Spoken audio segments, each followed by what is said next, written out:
అధికారంలోకి వచ్చి 7 నెలలు గడిచాయి. సూపర్ 6 పథకాలు అమలు చేస్తామని చెప్పి ఓట్లడిగిన పెద్ద మనుషులు గెలిచిన తర్వాత మొహం చాటేశారు. జగన్ పాలనలో ప్రజాదరణ పొందిన పథకాలన్నింటినీ పక్కన పడేశారు. మేనిఫెస్టోను ఎందుకు అమలు చేయడం లేదు అని ప్రశ్నిస్తే కేసులు పెడుతున్నారు, అరెస్టులు చేయిస్తున్నారు. ఈ 7 నెలల్లో చెప్పుకోవడానికి ఒక్క విజయం లేదు. అలాంటి కూటమి ప్రభుత్వ నేతలు వారికి జాకీలు వేసి పబ్లిసిటీ ఇచ్చే ఎల్లో మీడియాకు మాజీ ముఖ్యమంత్రి వైఎస్ జగన్ పై బురద చల్లకపోతే ఒక్కరోజు కూడా గడవడం లేదు. అమిత్ షా రాష్ట్ర పర్యటనలో జగన్ నివాసాల గురించి చర్చ జరిగింది అంటూ ఎల్లో మీడియా రాసిన జుగుప్సాకార కథనమే దీనికి నిదర్శనం. ఏదో రూపంలో జగన్ పై, ఆయన గత ప్రభుత్వంపై బురద జల్లడమే ధ్యేయంగా పనిచేస్తున్న బాబు, ఆయన మనుషుల తీరుపై ప్రముఖ జర్నలిస్టు కొమ్మినేని శ్రీనివాసరావు కామెంట్ చూద్దాం. ఎవరైనా పెద్ద నాయకులు ఒక చోట కలిస్తే ఏమి సంభాషించుకోవాలి, ప్రజలకు ఏమి మేలు చేయాలి, ఇచ్చిన వాగ్దానాలను ఎలా అమలు చేయాలి, ఈ క్రమంలో వస్తున్న సమస్యలేమిటి అన్న వాటిపై దృష్టి పెట్టాలి. కానీ ఏపీలో మాత్రం అందుకు భిన్నంగా కబుర్లు చెప్పుకుంటున్నారు. కేంద్ర హోంశాఖ మంత్రి అమిత్ షా కొద్ది రోజుల క్రితం అమరావతి వెళ్లారు. ఎన్డీఆర్ఎఫ్ ఆవిర్భావ దినోత్సవంలో పాల్గొనడానికి ఆయన వచ్చారు. ఈ సందర్భంగా ముఖ్యమంత్రి చంద్రబాబు నాయుడు కృష్ణా కరకట్ట నివాసంలో ఆయన భేటీ అయ్యారు. వారితో పాటు ఉప ముఖ్యమంత్రి పవన్ కళ్యాణ్, మంత్రి లోకేష్ తదితరులు కూడా పాల్గొన్నారు.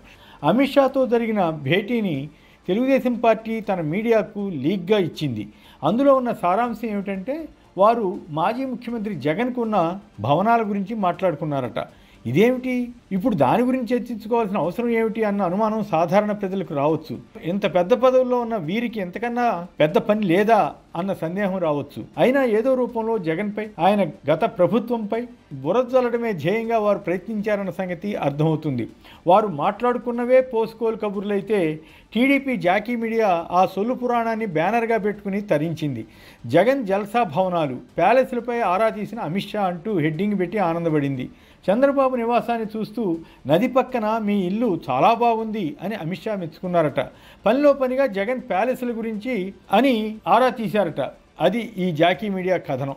అమిత్ షా మాజీ ముఖ్యమంత్రి జగన్ ఇంటి గురించి అడిగే అవకాశమే లేదు, ఎందుకంటే అది అక్కడ టాపిక్ కాదు కాబట్టి.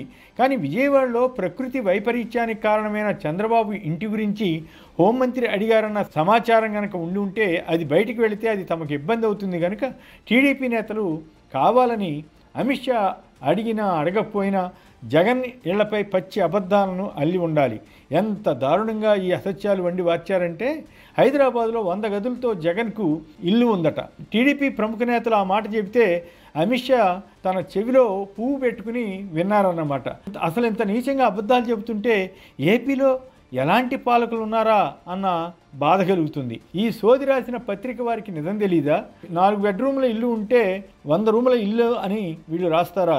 జగన్ ఇంటి గురించి నిజంగానే సమాచారం కావాలంటే నిమిషాల్లో తెప్పించుకునే శక్తి అమిత్ షాకు ఉండదా? బెంగళూరులో ఇల్లు ఉంది, తాడేపల్లిలో ఇల్లు ఉందని చెప్పారట.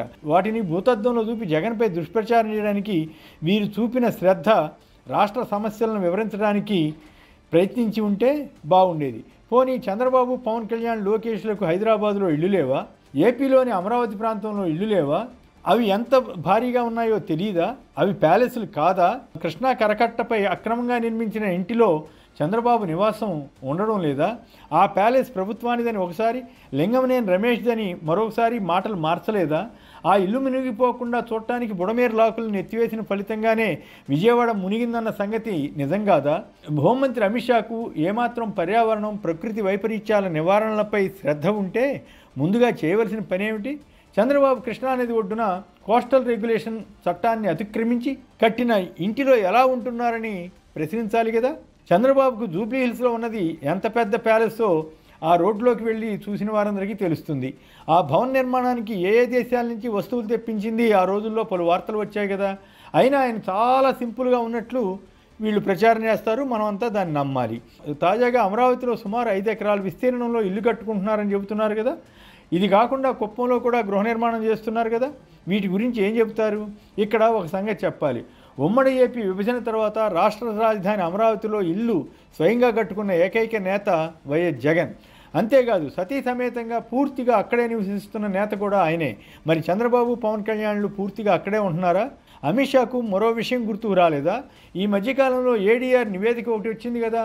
అందులో చంద్రబాబుకు 931 కోట్ల ఆస్తి ఉందని, అత్యంత ధనికుడైన సీఎం అని వెల్లడైంది కదా. దానిపై హోంమంత్రి వివరాలు తెలుసుకునే యత్నం చేయలేదా? ప్రధాని మోడీతో పాటు అమిత్ షా కూడా 2019 ఎన్నికల సమయంలో చంద్రబాబును ఉద్దేశించి అవినీతిపరుడు అని తీవ్రస్థాయిలో విమర్శించారు కదా. మళ్ళీ పొత్తు కుదరగానే నీతిమంతుడైపోయారా?